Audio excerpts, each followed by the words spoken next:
Hey kids, welcome to Storytime with Grandma from Myrtle Beach, South Carolina. This is our view from the balcony. Look at the ocean and the beach, and here without any more waiting is Grandma. Hey there, story time from South Carolina. I did not forget about you guys.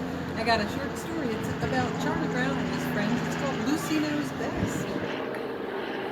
Lucy has a booth where she helps friends with their problems. Lucy gives lots of advice, and it only costs 5 cents. Charlie Brown is Lucy's biggest customer. Why are you so good at helping people? He asks. Lucy lifts her chin proudly. I know everything, she says. That's a good reason, says Charlie Brown. I'm glad you agree, says Lucy. How can I help you today? Charlie Brown wants to feel confident like Lucy. Try whistling, Lucy says. You'll feel better about yourself and everyone around you. Charlie Brown walks home whistling. He feels better. Then he passes Woodstock whistling a fancier tune. Charlie Brown stops whistling. He doesn't feel as good about himself anymore. Charlie Brown goes back to Lucy. I think I need another suggestion, he says. You're hopeless, Charlie, she says. Next. Will you help my dog Snoopy? He can't sleep because he's afraid of the dark, says Charlie Brown. I'll help anyone with 5 cents, Lucy says. Snoopy comes to see Lucy. The dark can't hurt you, says Lucy. Snoopy falls asleep at the booth. Stay awake while I'm talking to you, screams Lucy. Give me your paws, Lucy says. Say to yourself, I am loved. I am needed. I am important. Snoopy feels better holding Lucy's hand. He smiles. Lucy sends him home. At home, Snoopy finds Woodstock. Woodstock looks sad. Snoopy knows what to do. Snoopy brings Woodstock to see Lucy.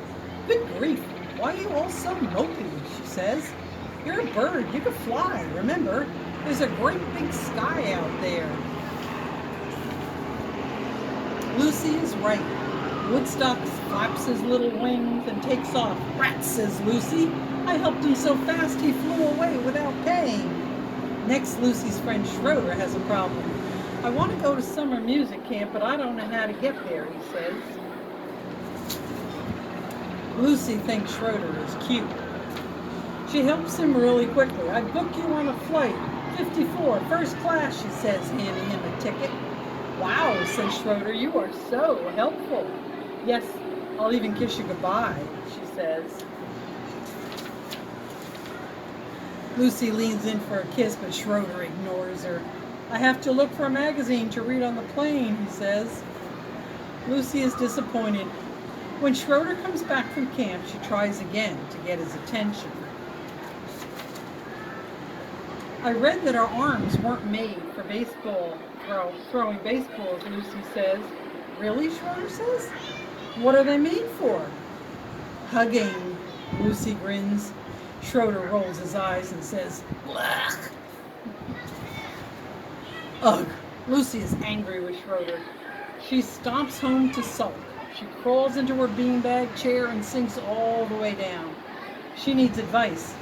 Who could she ask? Herself. Lucy goes to her own booth. I need some help, she says out loud.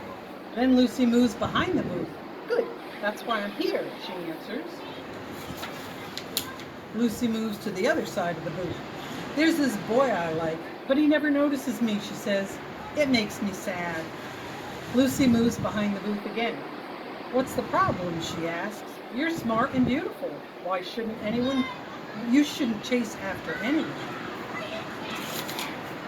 Do you really think so? Lucy asks. Of course, she says from behind the booth. I wouldn't lie to you. That's just what Lucy needs to hear.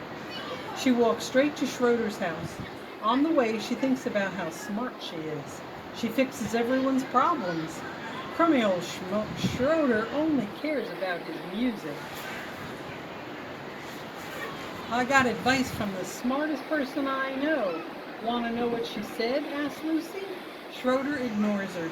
Lucy sticks out her tongue. She says, blech. Lucy goes back to her booth, feeling great. After all, Lucy knows best. Hope you enjoyed the story from South Carolina. Grandma loves you.